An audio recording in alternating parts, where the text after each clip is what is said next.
baru terperangah orang-orang Quraisy. Nah, sumur ini terpendam lebih dari 400 tahun. Maka orang Arab lupa, orang Mekah lupa bahwa di situ pernah ada sumur Zam-Zam. Maka Abdul Muttalib katakan, undian nggak boleh sekali, 3 kali. Ya, itu karena Abdullah keluar. Coba kalau keluar Abu Lahab, dekat you. Dan yang paling penting, sahabat Perkusi Aceh, 10% dari hasil penjualan kaos dakwah ini akan kita bagikan kepada sahabat-sahabat kita yang kurang mampu di luar sana. Ilmu tanyo benar, amai tanyo benar, kure tanyo benar, ngak selamat dunia akhirat. Ini juga demikian yang terjadi pada Khuza'ah. Dia sedang berkuasa pada saat itu. Dan kalau sudah berkuasa di Mekah, otomatis berikut dengan Ka'bah dalam kekuasaannya.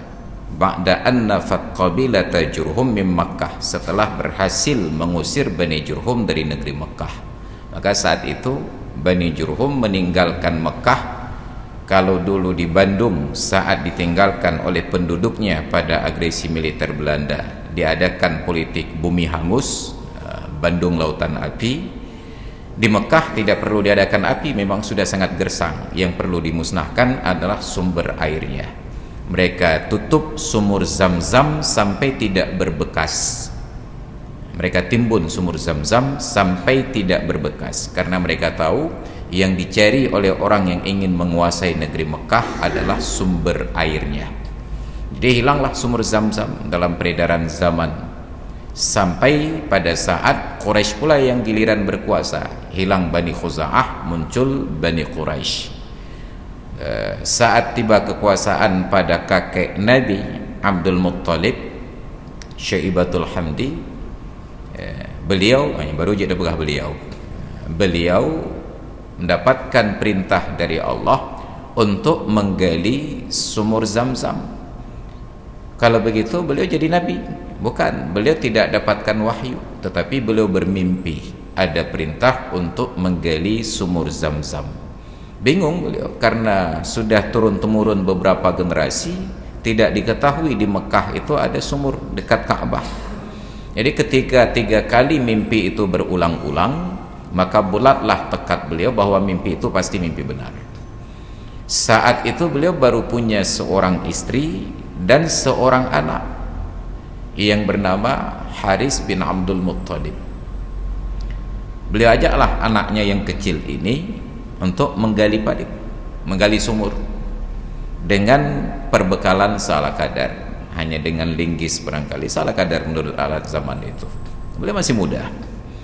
Sampai di dekat Ka'bah, di posisi sumur Zam-Zam sekarang, ketika beliau akan menggali, dicegah oleh orang Arab. Jangan rusak situs sejarah. Jangan seperti menteri apa dulu yang gali-gali harta karun, Menteri Agama Haji Syed Aqil Mulawar. Jangan rusak situs sejarah. Beliau bertahan karena sangat yakin, sebab pemimpin di masa lalu orang yang terlahir dengan komitmen yang kuat dan mental yang kuat. Beda dengan pemimpin hari ini di Karbit, Haji Gerakan Adum. Dia gembleng dengan jiwa yang kuat. Beliau bertahan semaksimal yang mampu, beliau bertahan. Tapi sehebat apapun jurus silat dari seorang yang dikeroyok ramai-ramai, mati juga jurusnya. Nggak bisa pasang kuda-kuda. Babak belur beliau.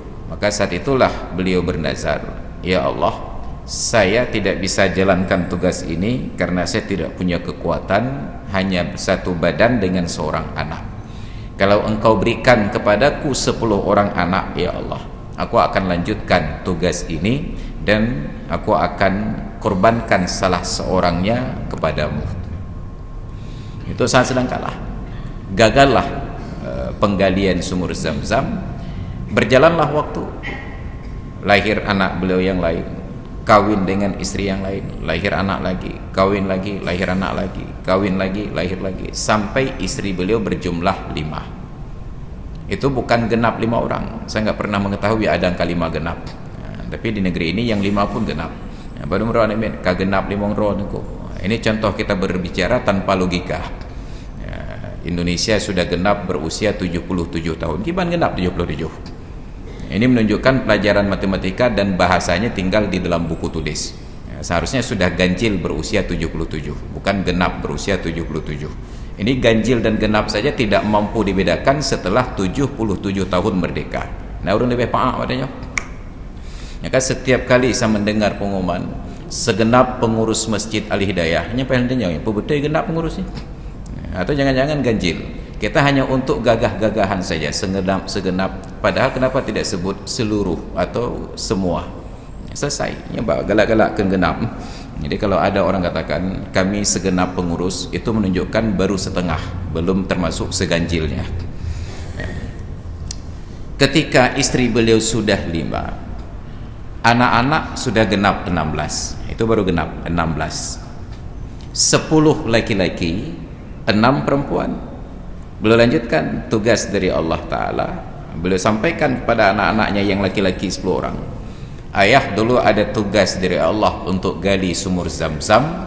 Saat pertama ayah lakukan, gagal dilanjutkan karena dikeroyok oleh orang-orang Quraisy ini, sedangkan ayah hanya dengan abang kalian yang sulung itu masih kecil. Nah, sekarang kalian sudah besar-besar, jadi preman pasar. Coba pasang badan. Ayah mau lanjutkan penggalian, kalian pasang badan. Kalau ada yang maju, hantam saja.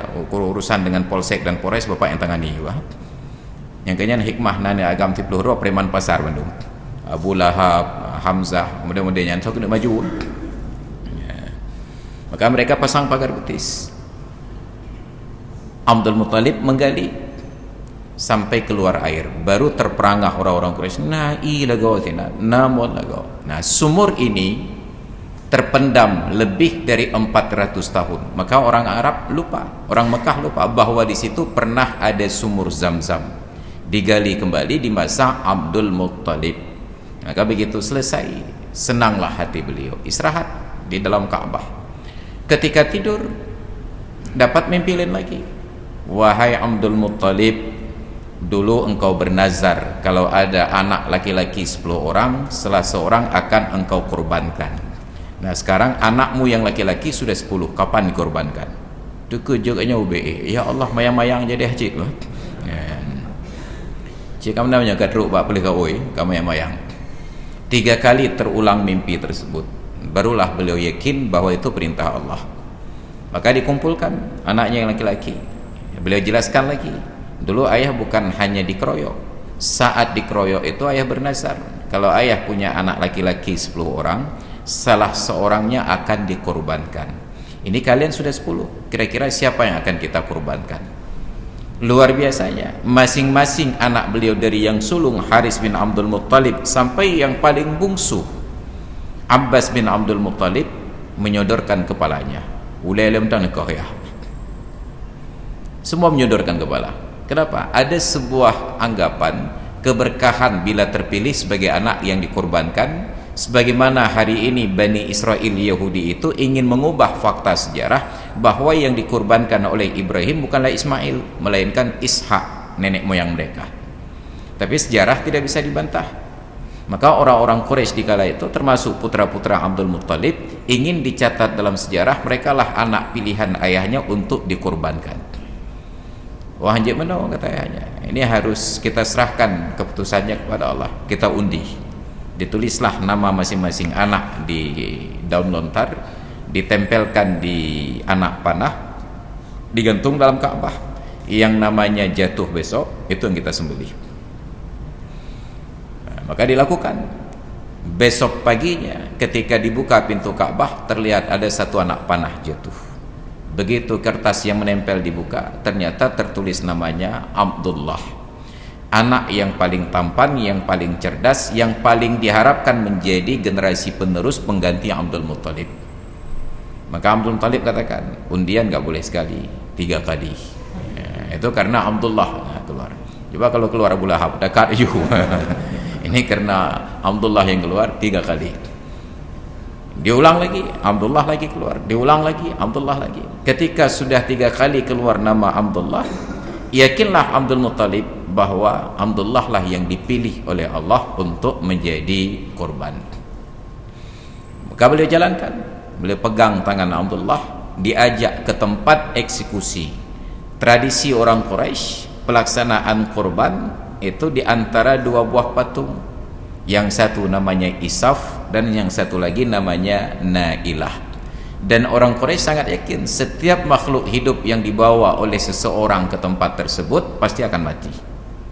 Tiba-tiba mereka melihat Abdul Muttalib membawa Abdullah yang masih hidup ke tempat tersebut. Kesimpulannya pasti mati.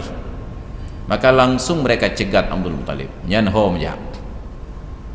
Kata Abdul Muttalib, dakni wa sya'ni. Ya kan butkah? Ya kau urusan hanya budke ya. Itu kalau Abdul Muttalib lahir di Cekeung.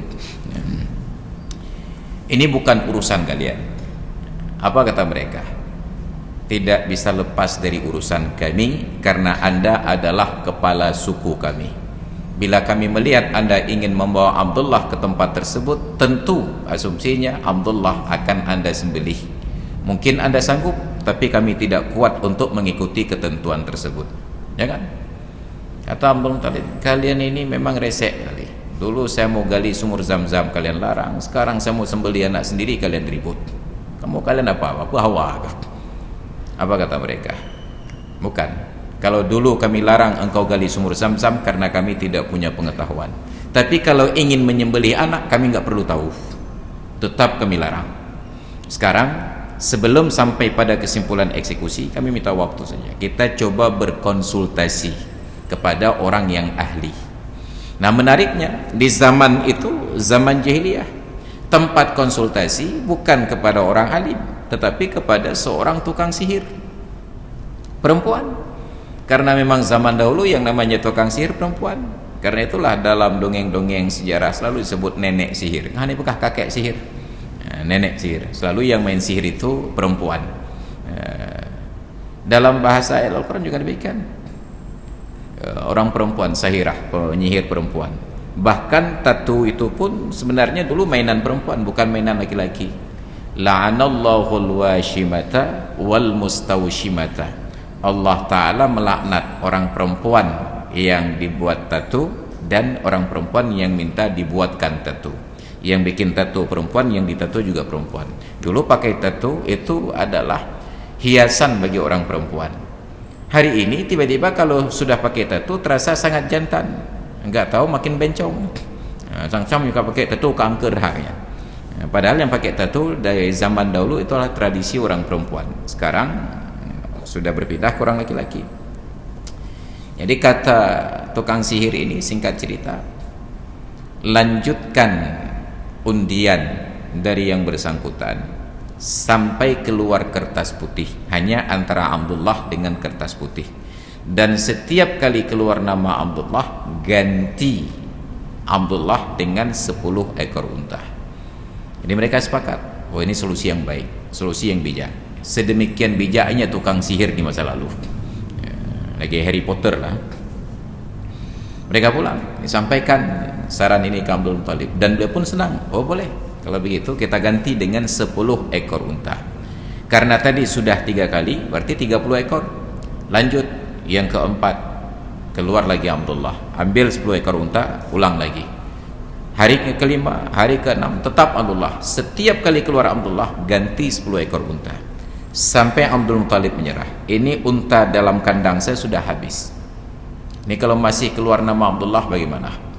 Kata orang Quraisy, kami akan patungan untuk menyumbang unta-unta kami selama engkau tidak menyembelih Abdullah.